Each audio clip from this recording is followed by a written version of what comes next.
This is Linda Joy Myers, and I'm the president and founder of the National Association of Memoir Writers. And I would like to share with you today a video produced by the National Association of Memoir Writers with myself and my colleagues, Jerry Waxler and Judy Mandel. We're going to talk about voice in memoir today. Welcome, Jerry and Judy. And Judy, I'd like to start with you to talk about how you help people find voice in memoir. Sure, thank you, Linda. I think one of the things that helps people a lot, especially to get started, is to decide where they are in writing the memoir. You know, where I call it where the I is. You know, are you writing from a recent past? Are you writing from long ago? Are you writing scenes that seem in the present?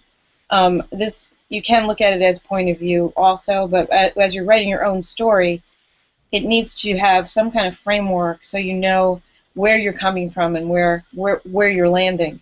And I think that helps people, especially get started. Yeah, thanks, Judy. I know people struggle with these questions about the I, and my way of talking about it is to talk about, is it the I narrator in the past, or the I character? We're a character and we're also a narrator as we're writing. Are we in the eye of the character, let's say the 12-year-old or the 20-year-old or the 40-year-old? Are we the narrator? And so the narrator is like the guide in the story who's guiding the reader through the story. And the narrator's voice is a little different than the character. And of course that narrator weaves in whether we have a child point of view or an adult point of view. So I think the best thing to do is to look at how people manage this in other memoirs.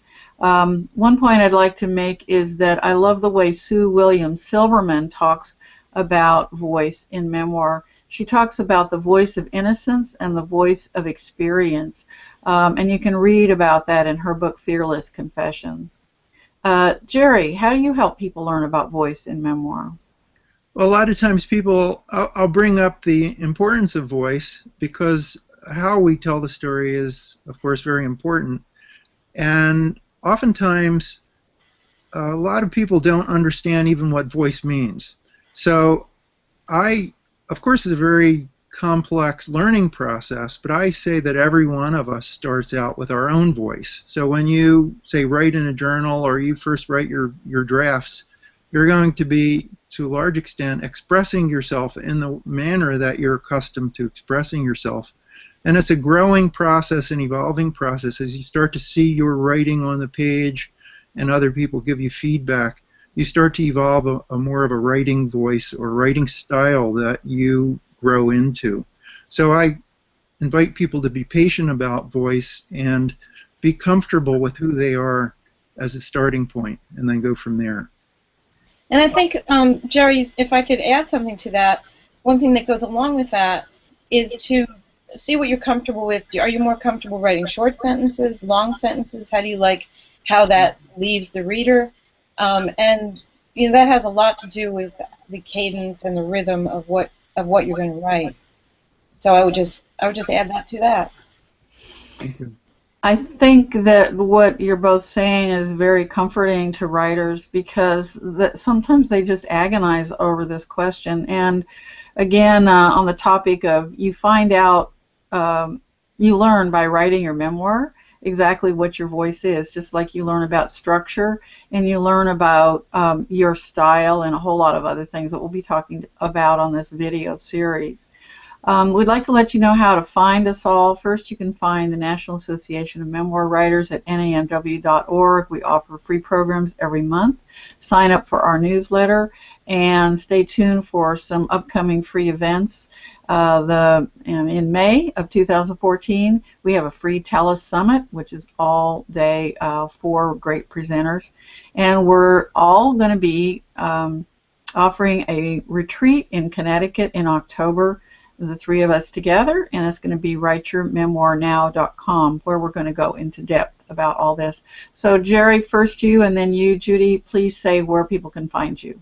Just look for me at jerrywaxler.com. That's JERRYWAXLER. mxler.com. Especially click on my blog where I have hundreds of essays that you can read about memoir, reading, and writing. Great, thank you. Judy? My website is judymandel.com. You can find my blog there, and you can find information about my book, Replacement Child. If you want to find out more information about a short online class I'm teaching with NAMW, you can go to namw.org as well.